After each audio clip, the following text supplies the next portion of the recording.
Hello friends, आज हम लोग स्टार्ट करते हैं द ये जो उत्तर प्रदेश म्युनिसिपैलिटी एक्ट है 1916 में, उसमें जो चैप्टर 2 है, जिसका सब्जेक्ट है constitution and governance of municipalities. वो चैप्टर हम लोग स्टार्ट करते हैं। पहले हम समझ जाएं कि कॉन्स्टिट्यूशन और गवर्नेंस से क्या मतलब है। तो देखिए, कॉन्स्टिट्यूशन तो ऑफ कोर्स म्युनिसिपैलिटी जो है उसमें जो आपका एरिया होगा वो कैसे बनेगा, उस एरिया में कौन हेड होगा, उसको कैसे डिवाइड किया जाएगा, और उसमें कौन कौन पूरी म्यूनिसिपैलिटी में कौन कौन मेंबर्स होंगे, और ये म्यूनिसिपैलिटीज जो है किस तरीके से डिफाइन करी गई हैं। ये सारी चीजें जो है कॉन्स्टिट्यूशन के अंदर आएंगी। ठीक है। और कुछ मैटर्स जो हैं डिलिमिटेशन से रिलेटेड, इलेक्टोरल रोल से रिलेटेड या फिर आपके इलेक्शन से रिलेटेड, इलेक्शन पिटीशन से रिलेटेड, ये सब चीज़ें जो हैं आपकी कॉन्स्टिट्यूशन में आती हैं। और इसी के साथ साथ गवर्नेंस, इनकी गवर्नेंस कैसे म्यूनिसिपैलिटीज चलानी है, थोड़ा सा ये भी हम लोग समझेंगे कि ये क्या कहना चाह रहा है। तो इसके बाद गवर्नेंस, म्यूनिसिपैलिटी को कैसे गवर्न किया जाएगा, तो उसके ऊपर ऑफ कोर्स जब कंट्रोल देखेंगे कि कौन उसको कंट्रोल करता है, जो है उसमें कौन कंट्रोलिंग अथॉरिटी है इन म्यूनिसिपैलिटीज के ऊपर, तो वो जो है उस तरीके से हम लोग जानेंगे कि गवर्नेंस कैसे होती है। तो ये कुछ आपके इसके अंडर ही सब टॉपिक्स होंगे जिनको हम लोग डिस्कस करेंगे।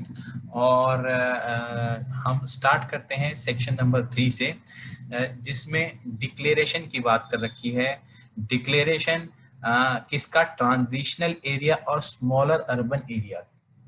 देखिए, अगर मैं आपसे यहीं के कंपेयर करूं कि हमने पंचायत में जो पढ़ा था और यहाँ पे जो पढ़ा है उसमें क्या डिफरेंस है, तो हम लोग जब देखेंगे तो दोनों में डिफरेंस जो है वो इस तरीके से नजर आएगा कि वहाँ पूरी की पूरी पंचायत का एरिया जो है वो डिक्लेयर करने की बात करी गई है। लेकिन जो आपका transitional area, smaller urban area, इस तरीके के एरिया की कोई बात नहीं करी गई। तो ये जो दोनों एरिया हैं, अपने आप में आप कह सकते हैं कि ये नई चीजें हैं जो यहाँ पे दे रखी हैं। तो इसको हम थोड़े ध्यान से पढ़ेंगे कि इसका क्या मतलब है। ठीक है। तो अगर आप एक और चीज रिकॉल कर सकें तो मैं आपको कनेक्ट करूंगा दोबारा। मैंने इससे पहले वाले लेक्चर में ये कहा था कि जो म्यूनिसिपैलिटीज हैं, जो वेरियस वेरियस म्यूनिसिपैलिटीज से रिलेटेड एक्ट्स हैं, उनको उनको कैसे अप्लाई किया गया है, उनमें कैसे डिफरेंशिएट क्लासिफिकेशन किया गया है, तो वो मैंने आपको बताया था कि एरिया के बेसिस पे वहाँ पे क्लासिफिकेशन किया था। एग्जाम्पल, जो बहुत बहुत बड़ी जो म्यूनिसिपैलिटीज थी उनका जो गवर्न होती थी वो म्यूनिसिपल कॉर्पोरेशन एक्ट से होती थी। जो बाकी थोड़ी सी छोटी हैं उससे वो म्यूनिसिपैलिटी एक्ट से होती हैं। एक और भी उससे छोटी होती हैं जो अब हम पढ़ेंगे, जिनको हम ट्रांजिशनल एरिया में पढ़ेंगे, तो वो जो होती हैं म्यूनिसिपल काउंसिल्स होती हैं। और इसी के बाद जो आपका ये जो सॉरी जो स्मॉलर अर्बन एरियाज होते हैं उसमें आपका जो होता है वो म्यूनिसिपल काउंसिल्स होती हैं। और जो ट्रांजिशनल एरिया होता है उसमें नगर पंचायत होती हैं। तो ये एरिया के बेसिस पे ये क्लासिफिकेशन कर रखा है। और ये क्लासिफिकेशन जो है 243 क्यू में हमें देखने को मिलता है कॉन्स्टिट्यूशन में। तो ये जो हमने क्लासिफिकेशन एरिया के बेसिस पे किया है, तो ये कैसे हुआ है देख लेते हैं। एक और डिफरेंस है जो हम लोग पॉइंट आउट करेंगे पंचायत में और यहाँ पे है कि वहाँ डिक्लेरेशन जो एरिया का कर रही थी वो स्टेट गवर्नमेंट कर रही थी।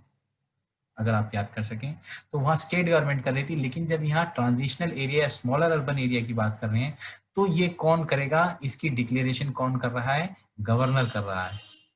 ये दोनों में एक बहुत इंपॉर्टेंट डिफरेंस है जो हम लोगों को समझ में आना चाहिए। ये दो डिफरेंसेस हैं जिससे हम आगे प्रोसीड करेंगे। तो कहने का मतलब थर्ड के सब क्लॉज 1 में यही कह रखा है कि गवर्नर जो है वो जो है एक एरिया जो है नोटिफिकेशन के द्वारा बताएगा कि ये वाला एरिया जो है ये क्या है, transitional area of urban area, transitional area of urban area है। ठीक है, इस तरीके का ये डिक्लेरेशन करेगा। अभी हम देखेंगे इसका नाम क्या है, आगे वो हमें आगे पता चलेगा। ऐसे ही हम देखते हैं गवर्नर जो है वो क्या करेगा, नोटिफिकेशन के द्वारा ही एक एरिया उसमें इंक्लूड कर देगा या घटा देगा, ये भी उसके पास पावर होगी, किस में से, ट्रांजिशनल एरिया में से या स्मॉलर अर्बन एरिया में से, ठीक है। तो ये भी पावर होगी। तो ऊपर वाले में transitional area of urban area इस तरीके का नोटिफिकेशन बता सकता है कि area of transitional area urban area का है। ऐसे ही नीचे बता सकता है कि इस एरिया जो ट्रांजिशनल एरिया है, स्मॉलर एरिया है, उसमें से या कुछ निकाल दिया है या कुछ इंक्लूड कर दिया है या एक्सक्लूड कर दिया है। तो ये पावर जो है ये भी गवर्नर के पास है, ठीक है। दोनों पावर जो है गवर्नर के पास है, स्टेट गवर्नमेंट के पास नहीं, ठीक है। इसी के बाद जो सब क्लॉज 3 है वो ये कहता है जो ये नोटिफिकेशन जो निकाला जाएगा इसकी एक प्रक्रिया होगी, इसका एक प्रोसीजर होगा जो फॉलो करना पड़ेगा। इन गवर्नर साहब को ऐसा नहीं है कि ये सीधे निकाल देंगे, तो इनको क्या है, एक प्रोसीजर, ये एक प्रोसीजर दे रखा है कि जो आपका फॉलो करना है कि इससे पहले आपको क्या करना है, पब्लिकेशन करनी है। अगर आपको कोई भी एरिया डिक्लेयर करना है, ट्रांजिशनल एरिया या फिर स्मॉलर अर्बन एरिया, तो उसको आपको क्या करना है, उसको आपको पब्लिकेशन करनी है। अब पब्लिकेशन करनी है, प्रीवियस पब्लिकेशन करेंगे।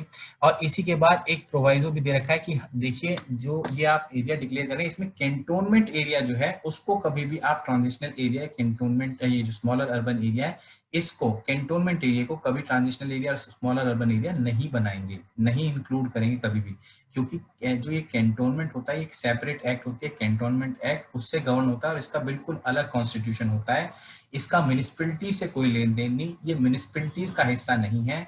लेकिन अदर जो चीजें हैं जैसे आपके म्युनिसिपल कॉर्पोरेशन, म्युनिसिपल काउंसिल, नगर पंचायत, ये सब जो है ये म्युनिसिपैलिटीज का ही किसी ना किसी तरीके से पार्ट है। इसी तरीके से अभी हम देखेंगे जो टाउन एरिया कमेटी है, जो पहले टाउन एरिया कमेटी कहलाई जाती थी या नोटिफाइड एरिया जो पहले कहलाया जाता था, वो भी म्युनिसिपैलिटीज का ही पार्ट बन गया है। या कहने का मतलब म्युनिसिपल बोर्ड होते थे पहले, वो भी म्युनिसिपैलिटी का पार्ट बन गया है। तो दो अलग अलग चीजें यहाँ से निकल के आती हैं कि देखिए क्या है, दो क्या तीन चीजें निकल के आती हैं जो बिल्कुल सेपरेट हैं। ग्राम पंचायत सेपरेट है, उसमें ग्राम पंचायत में सब अलग अलग चीजें हैं, 3 टायर सिस्टम है वो उसमें नगर पंचायत उसका पार्ट नहीं है, ध्यान रखिएगा, ये इंपॉर्टेंट है। आपको दोबारा बताऊं, ग्राम पंचायत जो है या आप पंचायत राज जो एक्ट है उसके 3 टायर सिस्टम्स हैं और उसमें जो पंचायत हैं उसमें नगर पंचायत उनका पार्ट नहीं है, ठीक है, वो म्युनिसिपैलिटीज का पार्ट है। इसी तरीके से कैंटोनमेंट एक पार्ट है जो इन दोनों से डिफरेंट है, पंचायत और म्युनिसिपैलिटी से। इसी तरीके से तीसरा पार्ट है जो म्युनिसिपैलिटीज हैं, उसमें कौन कौन है, उसमें आपकी नगर पंचायत इंक्लूड करती हैं, उसी में आपकी म्युनिसिपल कॉर्पोरेशंस भी होती हैं, म्युनिसिपल काउंसिल भी होती है, नगर पंचायत भी होती है, और उसी के साथ साथ आपकी जो है ये म्युनिसिपल काउंसिल भी होती है। तो ये जो सारी के सारी चीजें हैं ये म्युनिसिपैलिटीज का ही पार्ट है, ना कि इन कैंटोनमेंट और पंचायत राज का पार्ट है, ठीक है। ये इंपॉर्टेंट है, ये ध्यान रखिएगा। इसी के बाद जो 3A में बात कह रखी है वो ये है कि जो म्युनिसिपैलिटी बनाई गई है 243Q में, ठीक है। अब क्या है, देखिए नाम दे दिया मैंने, ऊपर आपको समझाया था इस ट्रांजिशनल एरिया का जो था ये नाम यहाँ पे दे दिया है।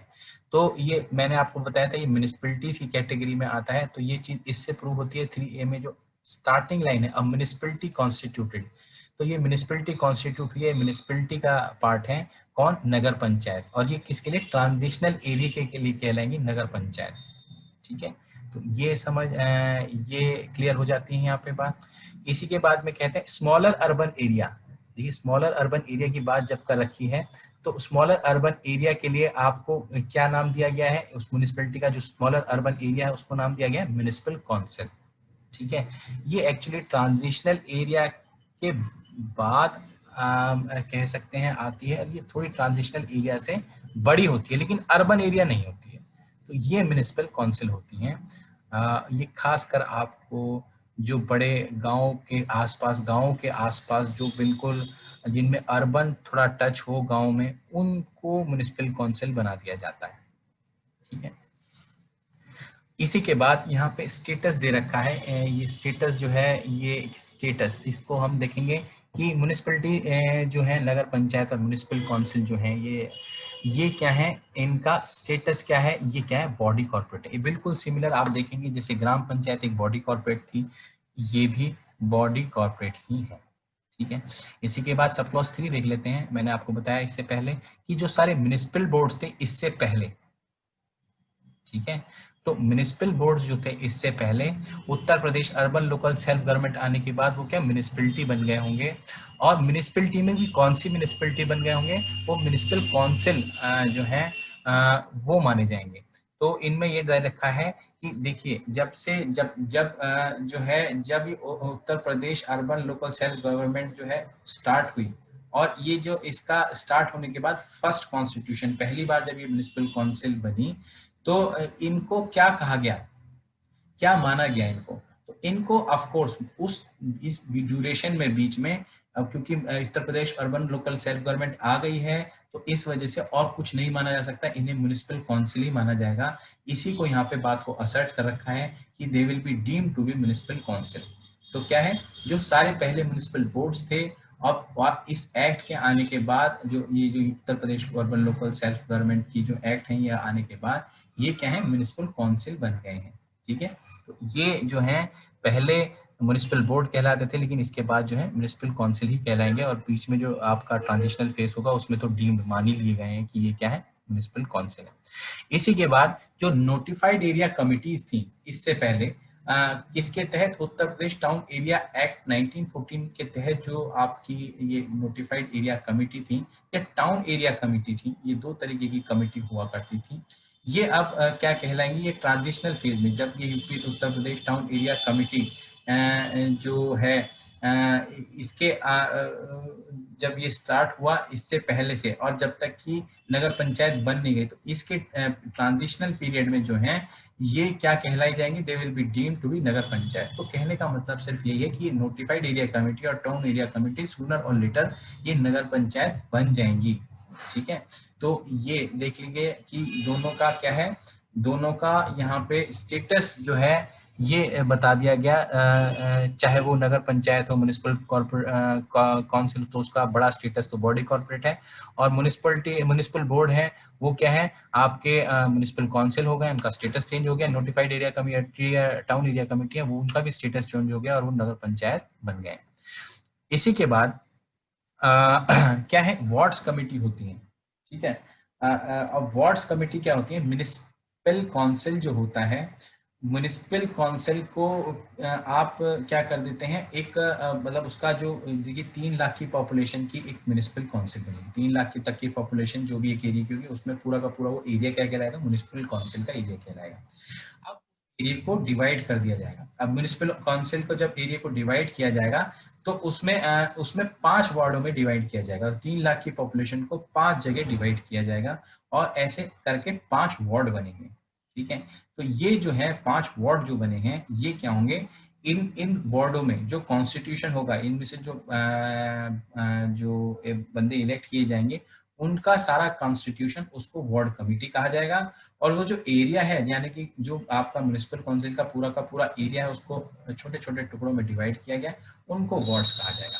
तो वार्ड्स के अंदर क्या अब देखेंगे हम लोग, वार्ड्स कमेटी बनेगी। ठीक है, तो इसके बाद देखते हैं कि सब क्लॉज 2 क्या कहता है।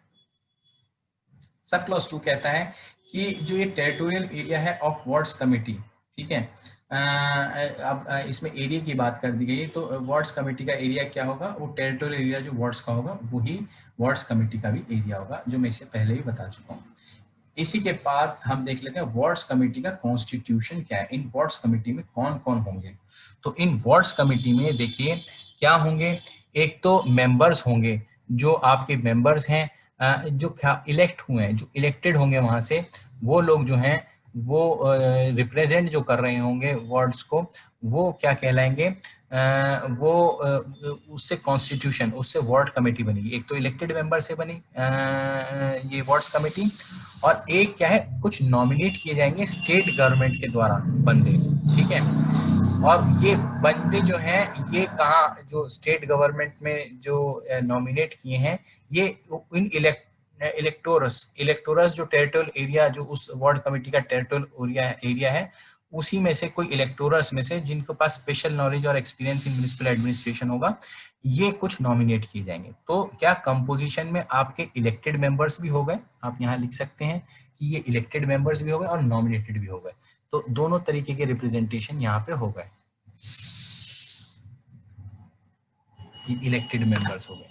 ठीक है, तो आप समझ गए कॉम्पोजिशन। वर्ड्स कमेटी के कॉम्पोजिशन में इलेक्टेड और नॉमिनेटेड मेंबर्स हैं। इलेक्टेड तो जो सारे चुने जाएंगे लोगों के द्वारा वो इलेक्टेड होंगे, और कुछ नॉमिनेट होंगे जिनको special knowledge of experience municipal administration होगा, सब्जेक्ट टू कि वो क्या इलेक्टोरस, उनका नाम रजिस्टर्ड हो एज इलेक्टोरस।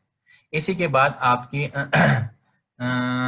इन्हीं में से, अब वर्ड कमेटी में से ही जो मेंबर सारे चुने गए हैं, इन्हीं में से एक आदमी जो है, मेंबर जो है वो चुन लिया जाएगा और उसको क्या बना दिया जाएगा, चेयरमैन। तो ये क्या है, ये चेयरमैन बन गया वार्ड्स कमेटी का। तो वार्ड्स कमेटी का जो म्युनिसिपल काउंसिल है उनमें वार्ड्स कमेटी है और उन वार्ड्स कमेटी में चेयरमैन है।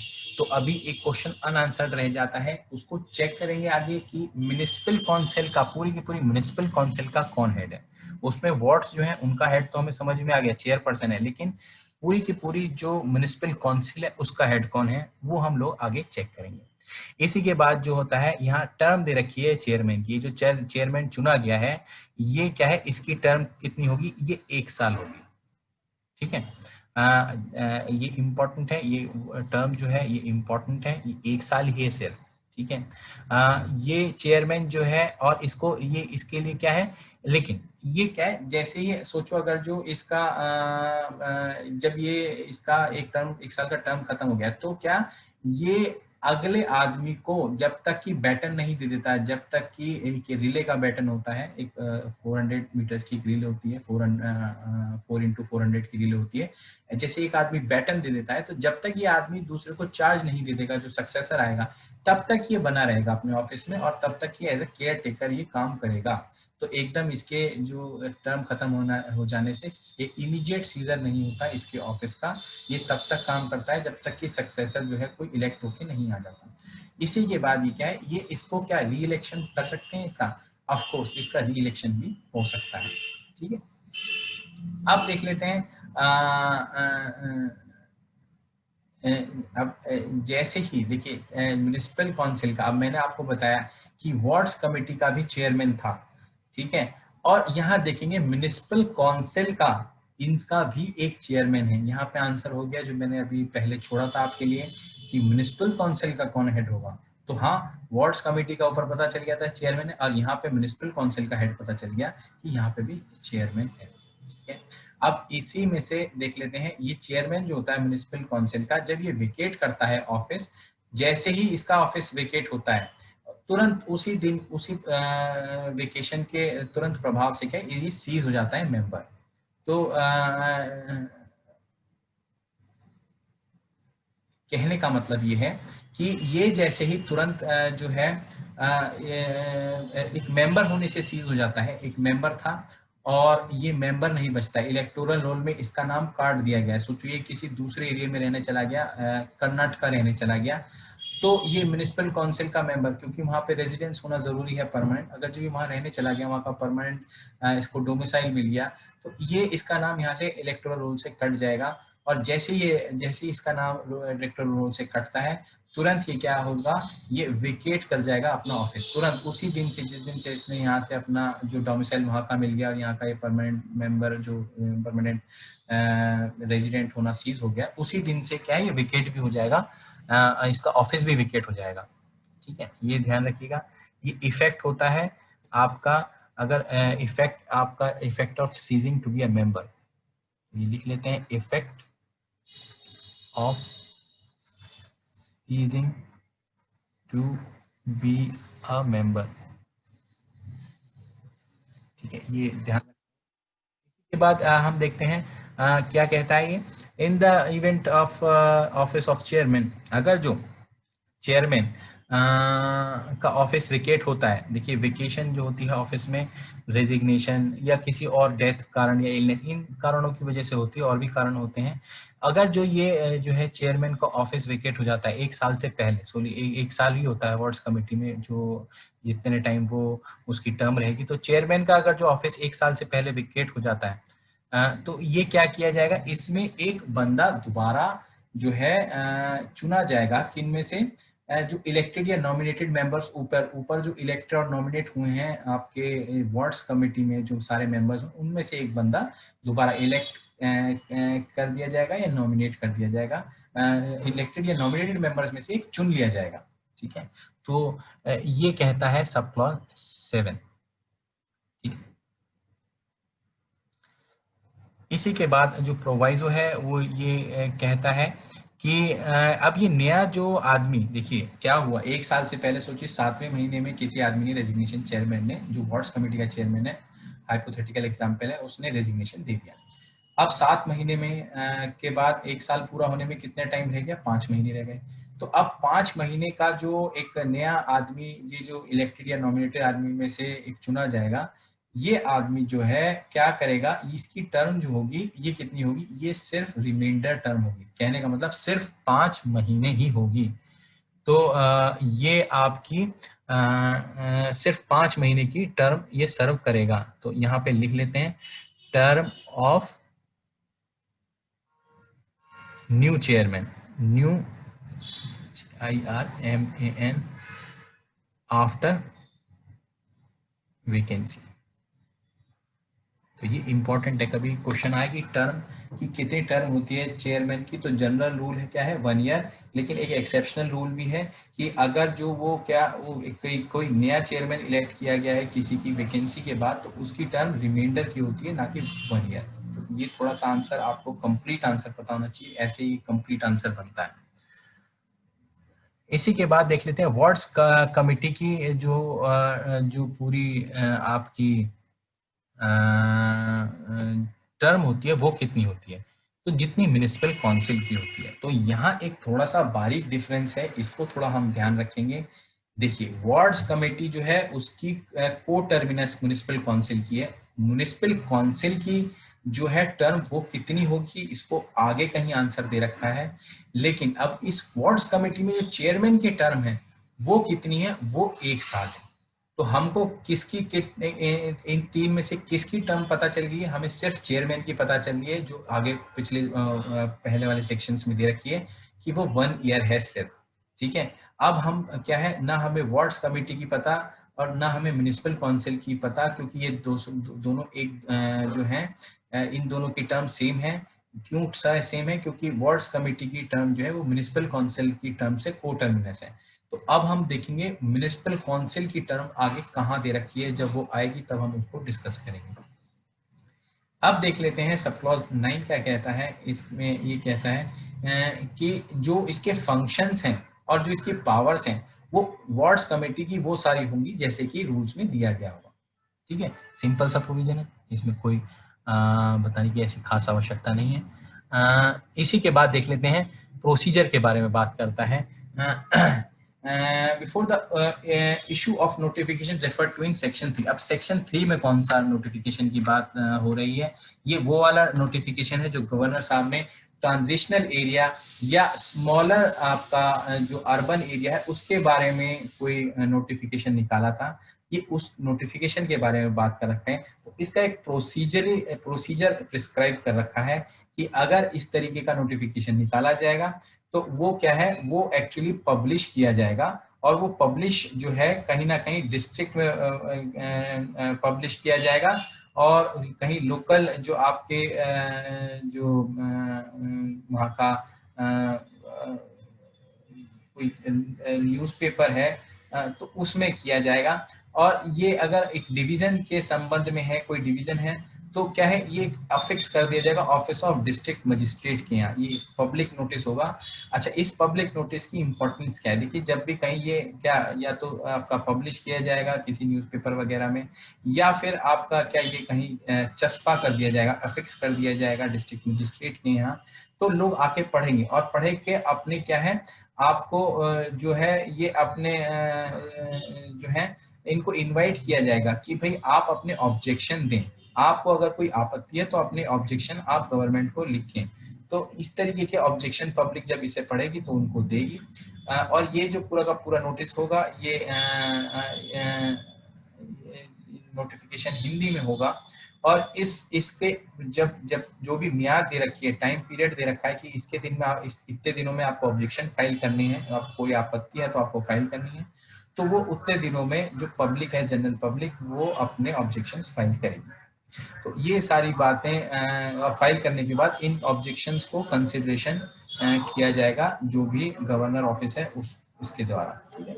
तो इसी के बाद सब क्लॉज 2 देख लेते हैं आगे प्रोसीजर की बात क्या है। देखिए यही कह रखा है कि ये सारे जो ऊपर ऑब्जेक्शंस जो दे रखे हैं या सजेशंस जो राइटिंग में आपके पास आए हैं गवर्नर साहब के पास, तो ये क्या करेंगे, इनको कंसीडर किया जाएगा गवर्नर के द्वारा। तो सिंपल सरल सी प्रोसीजर की बात है, ये प्रोसीजर हमको फॉलो करना पड़ेगा। इसी के बाद देख लेते हैं इफेक्ट क्या होगा, ठीक है। इफेक्ट क्या होगा कि अगर जो कोई एरिया इंक्लूड कर दिया है, सोचिए एक एरिया इंक्लूड कर दिया है ट्रांजिशनल एरिया या स्मॉलर अर्बन एरिया में इंक्लूड कर दिया गया है, तो उसका इफेक्ट क्या होगा। उसका इफेक्ट ये होगा कि जो जब ये इंक्लूड कर दिया, तो ये जो एरियाज हैं, इससे पहले जो भी एरियाज अब transitional area, smaller urban area बनाए गए हैं, इन सब पे अब जो भी नया नोटिफिकेशन जारी होगा वो इन पे अप्लाई होगा, ठीक है। और जो इनसे ये मतलब आपके कौन सा नया नोटिफिकेशन, कौन से नए रूल्स रेगुलेशंस बाय लॉज, कहने का मतलब कोई भी ऑफिशियल ब्लैक एंड व्हाइट में चीज अगर जो इनके अब जो है ये इनके बारे में कोई लाई जाती है तो वो इन पे एप्लीकेबल होगी, भले ही वो नोटिफिकेशन से पहले क्या कुछ और स्टेटस रखते हो, लेकिन अब क्योंकि वो ट्रांजिशनल एरिया और आपके स्मॉलर अर्बन एरिया डिक्लेयर कर दी गए गवर्नर साहब के बाद, अब सारी चीजें जो भी ब्लैक एंड व्हाइट में लिखी जाएगी वो इनके ऊपर एप्लीकेबल होंगी, ठीक है।